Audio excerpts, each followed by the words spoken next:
मतदाता सूची के जिस एसआईआर को लेकर देश भर में विपक्षी दल विरोध कर रहे थे, अब उसके तहत तैयार की गई नई मतदाता सूची मंगलवार यानी कि आज आ जाएगी। चुनाव आयोग ने इसे लेकर अपनी तैयारी पूरी कर दी है। साथ ही संकेत दिए हैं कि नई मतदाता सूची में 14 लाख नए मतदाता शामिल हो सकते हैं। अंतिम सूची में 7.3 करोड़ मतदाताओं के नाम होने की संभावना है। एसआईआर से पहले 7.89 करोड़ मतदाताओं के नाम थे। उनसे ऐसे 65 लाख लोगों के नाम हटाए गए थे। इनमें 22 लाख से अधिक मृत मतदाता, करीब 35 लाख स्थायी रूप से विस्थापित व 7 लाख से अधिक लोग 2 जगहों से नाम दर्ज करवाने वाले पाए गए थे।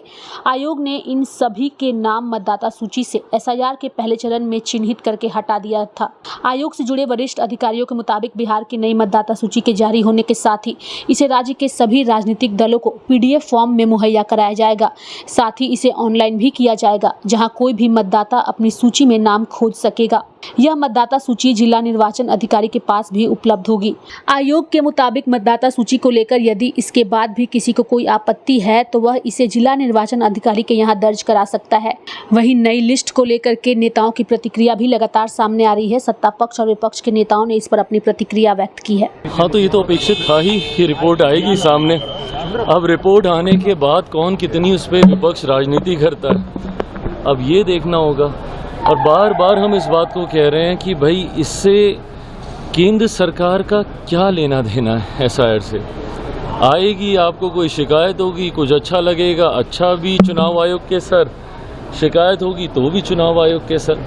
बट हाँ, ये अपेक्षित थी, आज आएगी, देखते हैं उसमें क्या रहता है। देखिए, एसआईआर को लेकर के चुनाव आयोग ने बहुत मेहनत की है और ऐसे सभी लोगों को वोटर लिस्ट से जरूर हटाया होगा जो वोटर बनने के पात्र नहीं थे। और बिहार में चुनाव निष्पक्ष तरीके से हो पाएगा, इसमें कोई संदेह नहीं है। और जहाँ तक चुनाव आयोग का प्रश्न है, चुनाव आयोग ने सारा काम अपने अधिकार क्षेत्र में रह करके किया है। देखिए, भारत के चुनाव के कानून में इस बात का अधिकार है चुनाव आयोग का कि वो मतदाता सूची का पुनरीक्षण करे। आज जब फाइनल लिस्ट हो रहा है तो 3 सवाल उठाने हैं।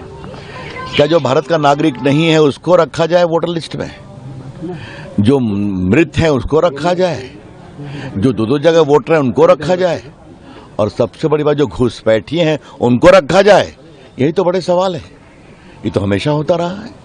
हमारे कार्यकर्ता खड़े हैं, हर चुनाव के पहले पुनरीक्षण होता है, हम लोग भी लगते हैं। तो क्या मतलब है इसका?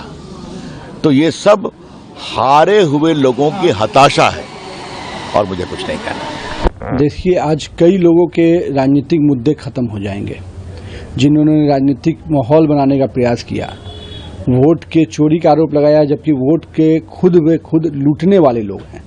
जिन्होंने वोट को हमेशा बंदूक के नोक पर लूटा हो, वो आज वोट की चोरी की बात कर रहे हैं। आज उनका जमीन घिसक जाएगा। आज जब प्रकाशन होगा तो निश्चित रूप से दिखेगा कि जो घुसपैठियां हैं उनको ही इस पूरे प्रोसेस में रोका गया। जो बिहार के नागरिक हैं, जो देश के नागरिक हैं, उनको कोई दिक्कत नहीं होगी। तो आज कहीं ना कहीं राहुल बाबा और तेजस्वी यादव को बहुत बड़ा झटका लगने जा रहा है।